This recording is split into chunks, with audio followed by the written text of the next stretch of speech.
Bonjour. Tiens, un moteur, une machine JMC, 3 cm3, à coulisses de Stephenson, à laquelle il manque une tête de cylindre. Pourquoi, me direz-vous?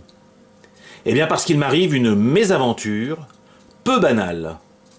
Comme vous le savez, j'ai la chance d'avoir un certain nombre ou un nombre certain de machines, ce qui fait que la plupart d'entre elles ont très peu d'heures de fonctionnement. Et je les entretiens correctement. De toute façon, l'entretien consiste souvent à mettre de l'huile et ensuite à l'essuyer. Or, qu'arrive-t-il à cette machine, laquelle est tombée en panne alors que je m'amusais avec mes amis de l'hippocampe? Eh bien, elle s'est bloquée. Me suis-je dit, diable, une vis serait-elle tombée dans l'embiellage? Je n'ai rien pu voir sur site, aussi l'ai-je démonté ce soir à la maison. Et comme j'ai senti que le blocage venait au moins d'un côté, je me suis dit, allons regarder un petit peu ce qui se passe. Et la meilleure façon de regarder ce qui se passe, c'est de démonter et de regarder la culasse, le cylindre à l'intérieur. Eh bien, regardez ce qui m'arrive, j'espère que le zoom le montrera bien. Le piston ne bouge plus et la tige de piston passe à travers. Ce qui fait que si le piston est un peu haut, eh bien la tige de piston bute dessus.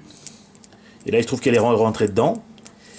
Mais ce qui est sûr, c'est qu'avec une tige de piston mobile dans un cylindre, alors que le piston ne bouge pas, ça risque pas de marcher correctement. Moralité, dans la mesure où je n'ai pas les outils de toute façon pour réparer, je vais faire confiance à Jean-Marc pour qu'il me répare au plus vite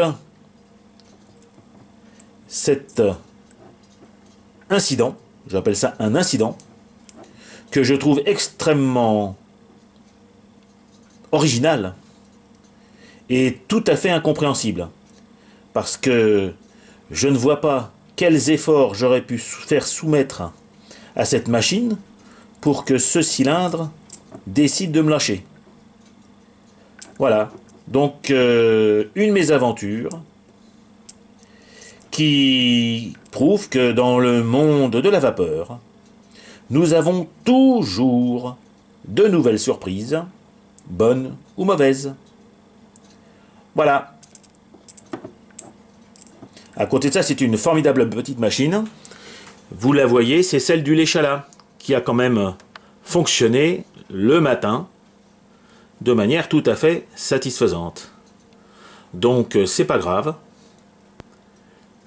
On envoie la machine chez le docteur et on pourra reprendre bientôt des navigations avec cette jolie petite machine.